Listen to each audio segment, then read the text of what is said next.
हरे कृष्ण, राधे राधे। आज हम सुनेंगे आंवला नवमी की कथा। आंवला नवमी कार्तिक मास में आने वाले शुक्ल पक्ष के नवमी के दिन आती है। आइए सुनते हैं आंवला नवमी की कथा। एक राजा था, उसका प्रण था वह रोज 1.25 मन आंवले दान करके ही खाना खाता था। इससे उसका नाम आंवलिया राजा पड़ गया। एक दिन उसके बहू बेटे ने सोचा कि राजा इतने सारे आंवले रोजाना दान करते हैं, इस प्रकार तो एक दिन सारा खजाना खाली हो जाएगा। इसलिए बेटे ने राजा से कहा कि उसे इस तरह दान करना बंद कर देना चाहिए। बेटे की बात सुनकर राजा और रानी को बहुत दुख हुआ और वह आश्चर्य भी हुआ कि वह उनका पुत्र है और एक राजा का पुत्र होकर वह ऐसी कैसी बात कह रहा है कि उसे दान नहीं करना चाहिए।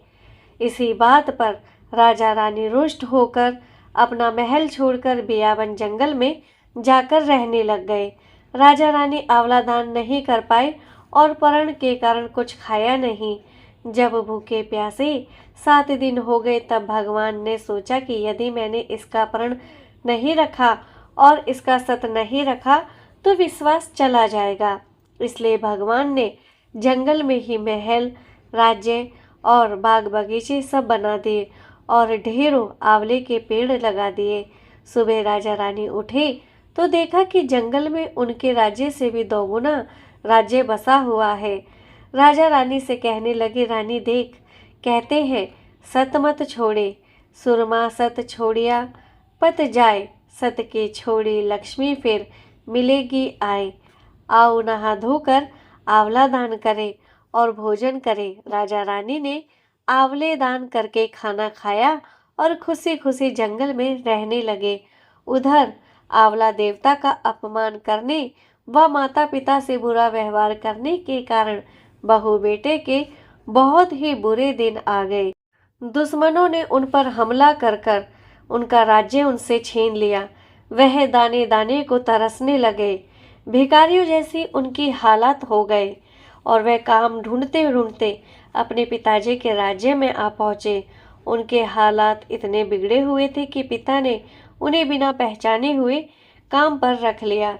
बेटे बहू सोच भी नहीं सकते थे कि उनके माता पिता इतने बड़े राज्य के राजा और रानी हैं, सो उन्होंने भी अपने माता पिता को नहीं पहचाना। एक दिन बहू ने सास के बाल गूंथते समय उनकी पीठ पर मस्सा देखा। उसे यह सोचकर रोना आने लगा कि ऐसा मस्सा मेरी सास के भी था।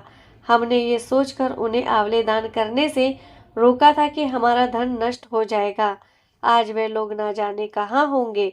यह सोचकर बहू को रोना आने लगा और आंसू टपक टपक कर सास के पीठ पर गिरने लगे। रानी ने तुरंत पलटकर देखा और पूछा कि तू क्यों रो रही है। उसने बताया, आपकी पीठ जैसा मस्सा मेरी सास की पीठ पर भी था। हमने उन्हें आंवले दान करने से मना कर दिया था, इसलिए वे घर छोड़कर कहीं चले गए। यह सारी बात सुनकर रानी ने उन्हें पहचान लिया और सारा हाल पूछा। अपना हाल बताया। अपने बेटे बहू को समझाया कि दान करने से धन कम नहीं होता बल्कि बढ़ता है।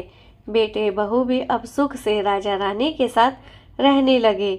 हे भगवान, जैसा राजा रानी का सत रखा वैसा सबका सत रखना, कहते सुनते सारे परिवार का सुख रखना। बताया जाता है जो भी आंवला नवमी के दिन आंवले का दीपदान भगवान श्री हरि विष्णु के मंदिर में जाकर, भगवान शिव के मंदिर में जाकर, माँ शेरावाली, भगवान श्री गणेश, बजरंगबली, श्री राम दरबार, भगवान श्री राधे कृष्ण के मंदिर में जाकर उनका दीपदान करता है, उन्हें आंवले रूप में प्रसाद चढ़ाता है, इससे प्रसन्न होकर भगवान मनुष्य के सभी दुख खत्म करते हैं और सुख, समृद्धि, यश, मान, सम्मान, धन, वैभव, प्रतिष्ठा का आशीर्वाद प्रदान करते हैं। बोलो आंवला महाराज की जय। देव वृक्ष पूजने आंवले वृक्ष की जय। भगवान श्री हरि विष्णु की जय। लक्ष्मी माता की जय। कार्तिक मास महात्म्य की जय। तुलसी महारानी की जय। इसी के साथ हरे कृष्ण, राधे राधे।